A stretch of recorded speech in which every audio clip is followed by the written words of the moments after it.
Welcome back to the channel. If you're new here, don't forget to hit that like button, share this video, and subscribe for more incredible stories. Today we're diving into a chilling tale of friendship, betrayal, and survival during what was supposed to be a fun ski trip. Make sure to stick around till the end and let us know your thoughts in the comments. Story 1. Broken trust on the slopes, a ski trip gone wrong.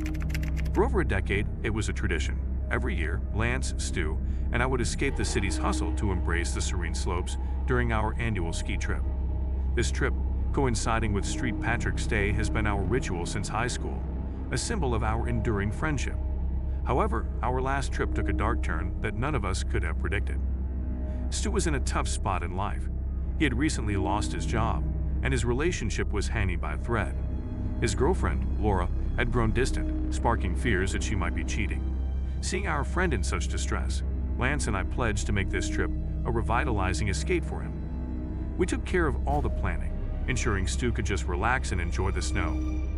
Our destination was a cozy eremit nestled in the mountains, a perfect backdrop for what should have been a weekend of exhilarating skiing and brotherhood. The conditions were ideal, with fresh snow painting a winter wonderland. Stu, an avid snowboarder, even managed a spectacular backflip off a jump, a moment of triumph that briefly lifted his spirits. But the atmosphere shifted drastically during a seemingly innocent lunch break. After swapping ski stories and enjoying Lance's homemade gourmet ramen, I accidentally picked up Stu's phone instead of mine. The phones were identical, but the wallpaper revealed a mistake. It was a message from Laura. This mix-up, trivial as it seemed, unleashed a torrent of paranoia in Stu, fueled by his recent insecurities. Determined to lighten the mood, we introduced Stu to hallucinogens, hoping it might offer a new perspective and distract him from his troubles. That decision, made with the best intentions, proved catastrophic.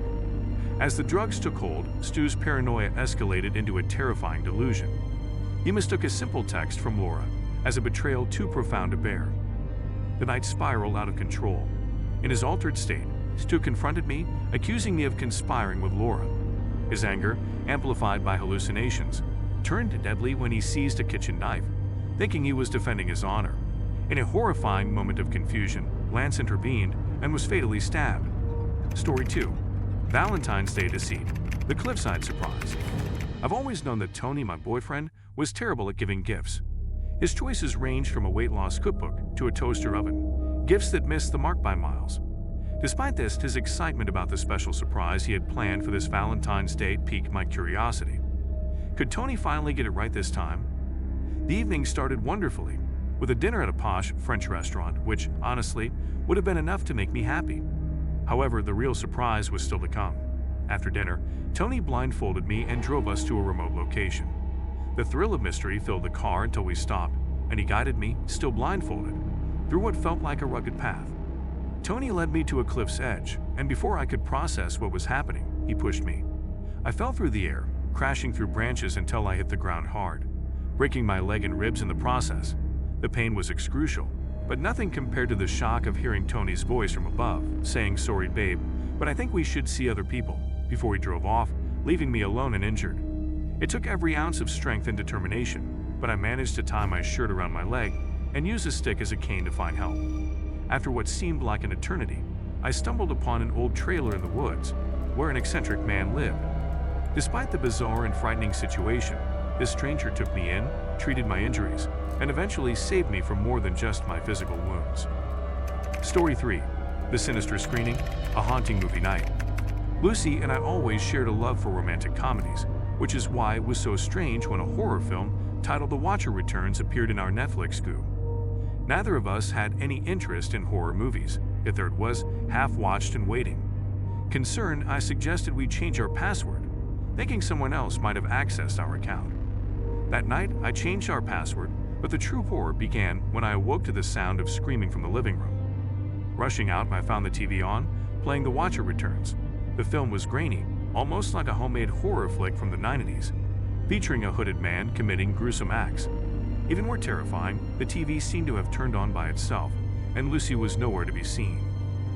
I turned off the TV and searched for Lucy, but she was gone. The doors and windows were all locked from the inside. Panicked, I called 911 and reported her missing.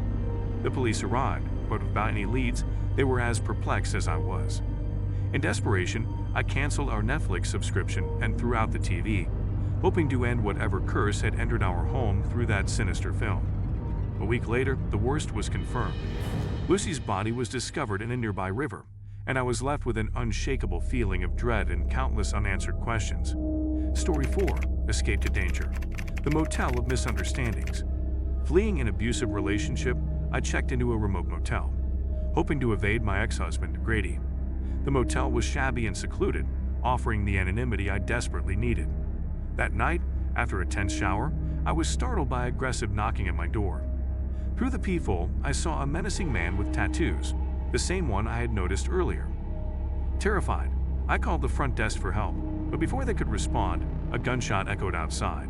Heart pounding, I peeked again, and was stunned to find Grady on the ground, motionless, and the tattooed man standing over him.